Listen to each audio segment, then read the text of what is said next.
নিয়ে চ্যালেঞ্জ করেছেন ফাকাদ লাবিস্তু ফীকুম উমরা মিন ক্বাবলি আফালা তাকিলুন। কারণ যখন আল্লাহ রাসূল সাল্লাল্লাহু আলাইহি ওয়াসাল্লাম নবুয়ত প্রাপ্ত হলেন, নবুয়ত প্রাপ্ত হওয়ার আগে তো সকলের কাছে তিনি ছিলেন খুব সম্মানের পাত্র, বিশ্বাসী ব্যক্তি।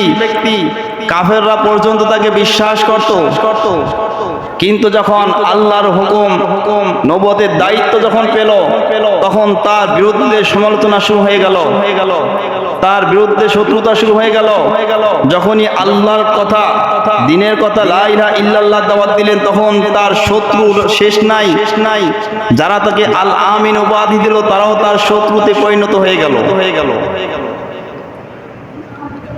তখন আল্লাহ রাব্বুল আলামিন আল্লাহ রাসূল সাল্লাল্লাহু আলাইহি ওয়াসাল্লামকে বলছেন, হে রাসূল, আপনি চিন্তা করেন কেন? আপনি বলে দিন, তাদেরকে বলুন যে আমি নবুয়ত প্রাপ্ত হওয়ার আগে দীর্ঘ জীবন তোমাদের মাঝে অতিবাহিত হয়েছে।